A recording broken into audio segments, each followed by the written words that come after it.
Hello, good afternoon, students. Today I am going to discuss about intelligence. जो हमारा video सिलसिला जारी है यूनिट 5 में जो हम लोग बात करते हैं इंटेलिजेंस एंड क्रिएटिविटी के बारे में, थोड़ा सा मैं आज आपके साथ जो डिस्कस करना चाहूँगा जो इंटेलिजेंस क्या होता है।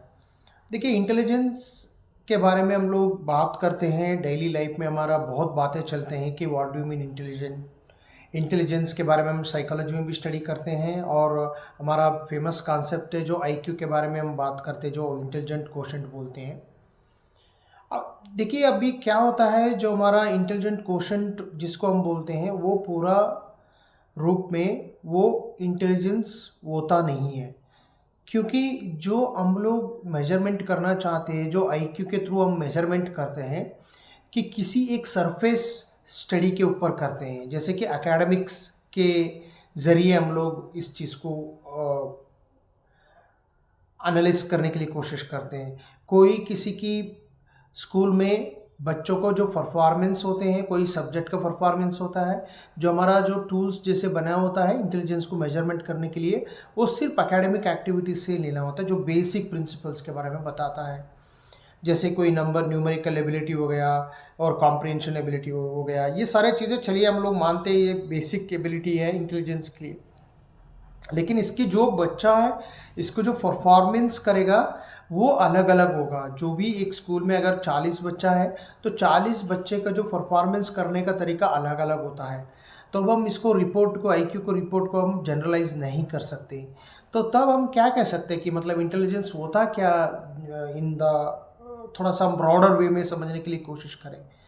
देखिए, हम अगर जैसे हम लोग अर्बन एरिया में अगर एक कोई स्कूल में अगर हम इंटेलिजेंट टेस्ट कंडक्ट करें और उसका आईक्यू को इंटरप्रेशंस कर ले, और एक रूरल एरिया में कर ले, तो रूरल एरिया का जो डिमांडिंग क्या होता है, रूरल एरिया का जो परसेप्शंस क्या होती है, वो अंडरस्टैंडिंग क्या होती है, वहाँ की कल्चरल पैटर्न्स क्या होती है, उस चीज़ को भी हम समझ के करना होता है।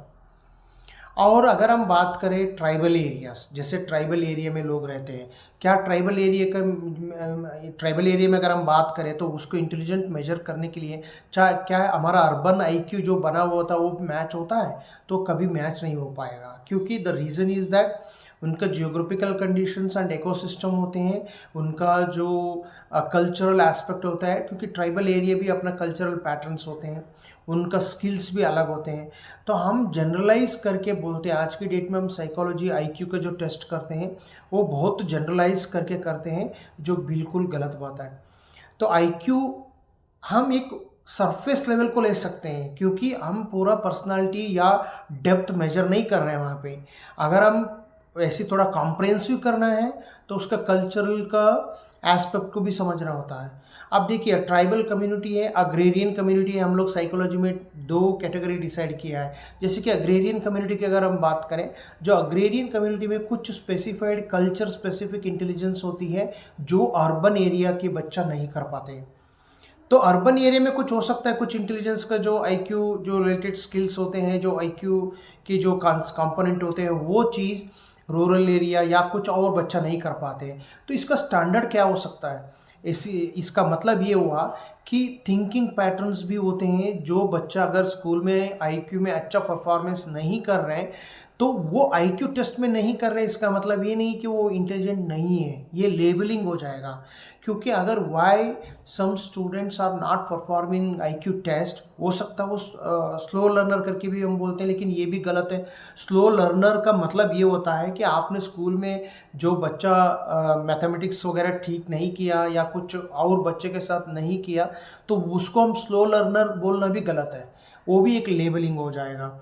क्योंकि why the child is slow learner, उसको भी हम सोचना पड़ता है कि अगर बच्चा स्लो लर्निंग कर रहा है तो क्या फैक्टर हो सकता है स्लो लर्निंग करने की? कुछ फैक्टर हो सकता है, उसका सोचने का तरीका ऐसा हो, जो कुछ बच्चे उसका फैमिली एनवायरनमेंट में ऐसा कुछ उनकी सोचने का ढंग भी इन्फ्लुएंस होती है।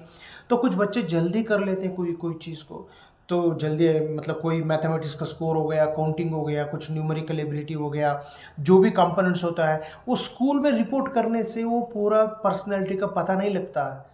तो इसलिए इंटेलिजेंट टेस्ट हम अगर मेजर करने कोशिश करेंगे, क्योंकि इंटेलिजेंस मेजर करना ही बहुत मुश्किल का काम होता है, तो बेसिक एस्पेक्ट हम अगर कर ले तो हम लोग ऐसा टेस्ट बनाना चाहिए जो इंटेलिजेंस के लिए, जैसे हम ट्राइबल एरिया को अगर हम मेजर कर रहे हैं तो ट्राइबल कॉन्सेप्ट को मन में रख के करना चाहिए, और अग्रेरियन कम्युनिटी के बारे में कर रहे हैं तो अग्रेरियन कम्युनिटी एस्पेक्ट को मन में रख के करना चाहिए।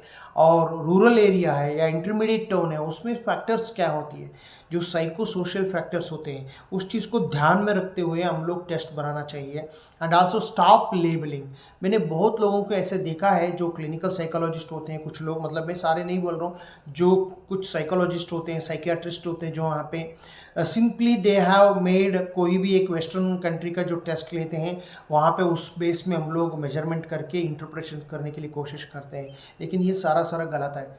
कुछ हद तक हमको ठीक है भाई, जो सरफेस लेवल का होता है, क्या हम लोग हमारा कल्चर के हिसाब से टेस्ट बना सकते हैं, कल्चर की पैटर्न्स को ध्यान में रखते हुए हमारा, क्योंकि every child as its own understanding of cultural patterns, तो वो कल्चरल पैटर्न्स को समझना है, उस चीज़ को ध्यान में रखते हुए हम लोगों को इस चीज़ को असेसमेंट करना है, इंटरप्रिटेशंस करना है, तो उस चीज़ को हम लोग ध्यान में रखते हुए अच्छा असेसमेंट करना चाहिए या इंटरप्रिटेशंस करना चाहिए, या ऐसा टूल्स बनाना चाहिए जो हम लोग को इंटेलिजेंस की सही मायने में ब्रॉडर वे में जो इंटरप्रिटेशंस करता हो।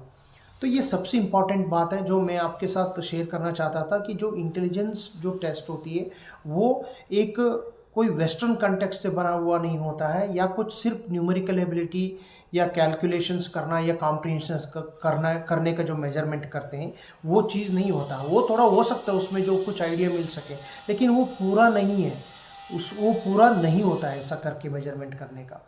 तो हम लोग इसमें ध्यान रखने वाली बात है कि हम लोग बहुत स्कूल सेटिंग्स में ये लेबल कर देते हैं, ऐसा आईक्यू टेस्ट करने के लिए कोशिश करते हैं, तो उस चीज़ के लिए हम लोग हमेशा सतर्क रहना चाहिए कि इंटेलिजेंट टेस्ट होता क्या है सही मायने में, और इंटेलिजेंस होता क्या सही मायने में। हमारा इंटेलिजेंस का डेफिनेशन में हम लोग चेंज करना पड़ेगा, क्योंकि हमारा सोच भी कैसे होती है। कोई भी बच्चा अगर वीक है, कोई मैथमेटिक्स में करने में वीक है, कोई सोशल स्टडीज़ में कोई वीक है, इंग्लिश सब्जेक्ट में कोई वीक है, इसका मतलब ये नहीं वीक इन द सेंस क्या होता है, उसका लर्निंग करने का ढंग ही अलग हो सकता है, उसको हम लोग अलग वे में तरीका में सोचना होता है। तो हम लोग किसी के इंटेलेक्चुअल एबिलिटी को हम सिर्फ IQ के ज़रिए हम लोग नहीं कर सकते।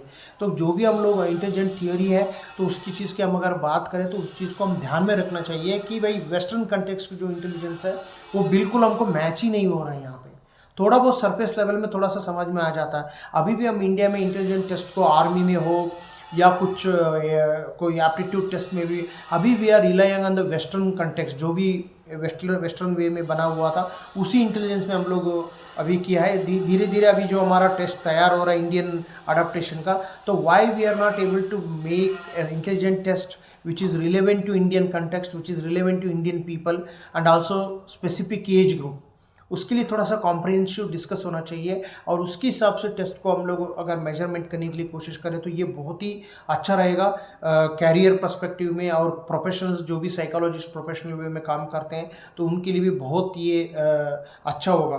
तो ये चीज़ हम आज इंटेलिजेंस में बताना था मुझे, जो हमारा यूनिट में जो आते हैं, यूनिट 5-6 में भी कुल मिला के ये जो इसमें हम लोग बातें करते हैं इस चीज़ के बारे में, तो उस चीज़ को हम थोड़ा डिस्कस करना था। आप सोचिए कि इंटेलिजेंस होता क्या है, सिर्फ हम स्टेटमेंट देते हैं जो ग्रास्पिंग पावर होता है। तो ग्रास्पिंग पावर का मतलब क्या होता है, अंडरस्टैंडिंग करने का मतलब क्या होता है, नोइंग करने का मतलब होता है। इंडिविजुअल जो डिफरेंस एग्जिस्ट करती है, जो स्कूल सेटिंग्स में हम लोग इंटेलिजेंस बोलते हैं, जो अभी फिलहाल हम जो भी इंटेलिजेंस डेफिनेशंस करते हैं वो स्कूल सेटिंग्स के लिए करते हैं। क्या स्कूल सेटिंग्स से इंटेलिजेंस का पूरा मानदंड हो सकता है? Is it only the school settings what we are taking IQ test? Is that one comprehensive one? The answer is no. तो इसीलिए हम लोग IQ टेस्ट और इंटेलिजेंस को डिफाइन करने में हम इंडियन कल्चर को ध्यान में रखना चाहिए, और इंडियन पॉपुलेशंस को भी ध्यान में रखना चाहिए, और कंटेक्स्ट में भी ध्यान रखना चाहिए। ये बहुत ज़रूरी है। तो आज मैं इतना ही बताना था आप लोगों के लिए। हमारा चैनल के लिए आप यदि नया है, हम ऐसे नया इन्फॉर्मेशंस को देखते रहेंगे जो आप लोगों के लिए बहुत मददगार साबित हो सकता है। आज मुझे यही बताना था। तो अब यदि आप नया है तो मेरा चैनल को सब्सक्राइब कर लीजिएगा और